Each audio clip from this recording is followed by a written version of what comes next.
Bonjour à tous, aujourd'hui on voit ensemble une mesure de détection de patterns de bâtiments qui se répètent comme le motif d'un tissu. Donc on a des exemples ici. Donc, ici nous avons un motif circulaire qui se répète. Donc, ces petits carrés orange sont des bâtiments. Donc, et ici nous avons d'autres exemples de patterns.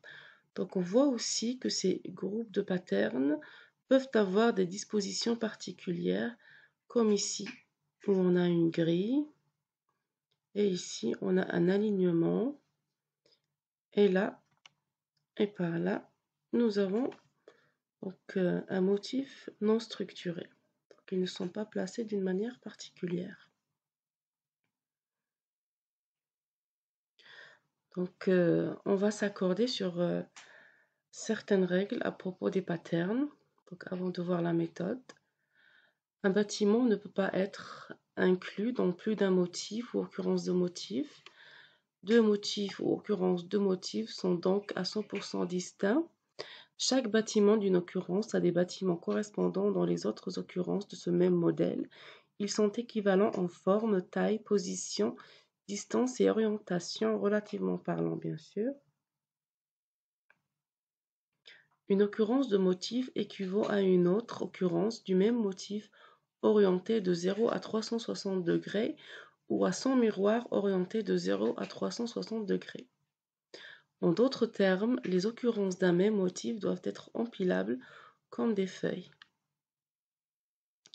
Donc la méthode passe par les étapes suivantes. On a en entrée une zone de bâtiment et un réseau de routes. On va tout d'abord découper la zone en blocs, donc selon les routes.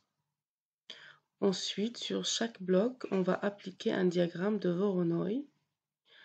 Ensuite, on va rechercher le voisinage 2 à 2. Donc, comme par exemple, ces deux bâtiments sont voisins, ces deux-là aussi. On va ensuite éliminer les doublons. Donc, comme par ici, donc nous avons ici, par exemple, bâtiment 1 avec bâtiment 2. On peut se retrouver avec un doublon. Par exemple, bâtiment 2 et bâtiment 1 qui est la même chose que le premier. Ensuite, on va classifier les groupes selon une fonction de similarité. Donc ici, nous avons des groupes similaires. Ensuite, on va éliminer les groupes qui ne se répètent pas, donc comme cela, où on n'a qu'une seule occurrence. Ensuite, on va former des groupes de taille plus grande, donc plus 1. On avait des groupes de taille 2, on va former des groupes de taille 3. On va répéter donc les opérations jusqu'à ce qu'on puisse plus former des groupes de taille plus grande. Donc comment on peut former un groupe? Donc comment on peut fusionner deux groupes? Donc s'ils ont un bâtiment en commun, donc comme celui-là et celui-là, donc ils ont ce bâtiment en commun. Ensuite, on va éliminer les groupes qui ne respectent pas les règles qu'on a énoncées tout à l'heure. On va choisir à la fin nos patterns. En sortie, on aura un ensemble de patterns et leurs occurrences. La fonction de similarité repose sur 4 fonctions mathématiques. Donc, tout d'abord la translation, ensuite la rotation, la miroirisation et l'homothétie. Donc on a un groupe de bâtiments. On va tout d'abord calculer une grille de nombre de lignes et de colonnes qui sont un paramètre de la fonction de similarité. Ensuite, on va créer une matrice qui correspond à cette grille. Et pour chaque cellule de la matrice, on voit la cellule de la grille correspondante. Si elle croise un des bâtiments du groupe, sa valeur est égale à 1 et sinon, sa valeur est égale à 0. Ensuite, on va comparer les deux matrices de deux groupes différents. on aura 8 positions à comparer. Donc la matrice et ses 4 rotations, et la miroirisation et ses rotations. Donc je vous laisse avec la démonstration. Donc pour tester la méthode, j'ai créé un échantillon. Donc j'ai fait ce pattern et je l'ai copié-collé plusieurs fois. J'ai généré les centroïdes. Ensuite, le diagramme de Voronoi grâce aux centroïdes. Et comme ces deux couches sont de type, donc ici nous avons un type multipolygone, ici polygone, d'accord. Donc j'ai créé deux couches temporaires de type polygone simple et j'ai copié-collé donc échantillon dans BAT et les polygones de Voronoi dans Voro. Donc le nom des couches est important.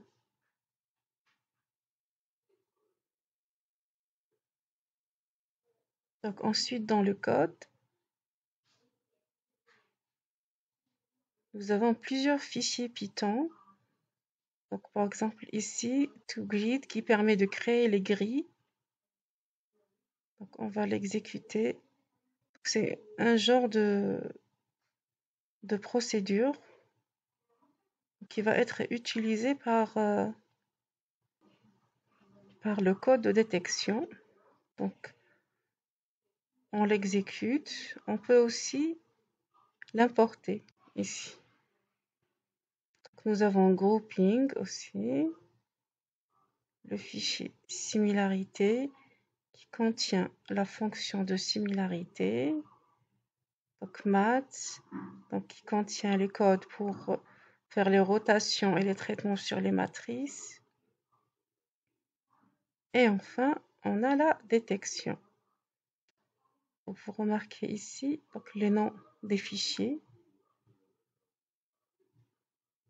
pour les bâtiments et pour le diagramme de Voronoi. BAT et Voro. On va exécuter le code. Voilà. Donc nous avons la couche résultat. On va enlever tout ça.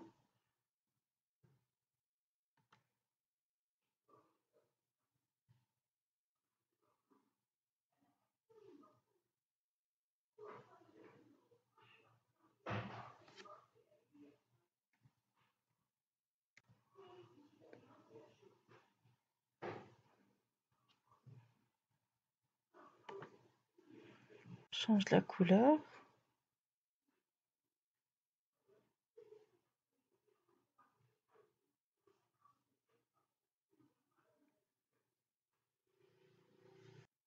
Ensuite, on va vérifier.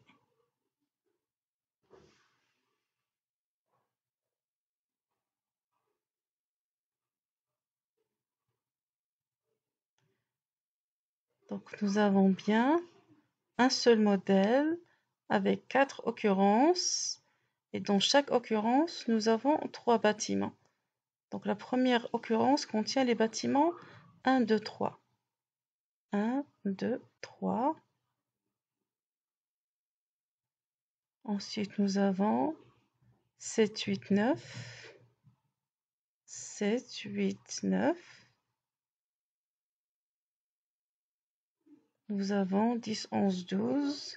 10, 11, 12. Et enfin, 4, 5, 6. 4, 5, 6. Donc nous avons bien détecté les patterns et les occurrences. Pour le paramétrage,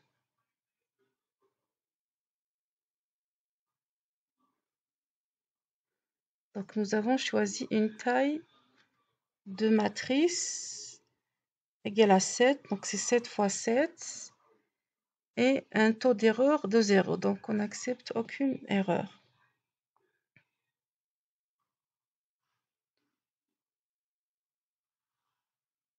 pour la condition d'arrêt, donc nous avons mis i égale à 3, donc 3 c'est la taille de l'échantillon, donc on peut changer la condition.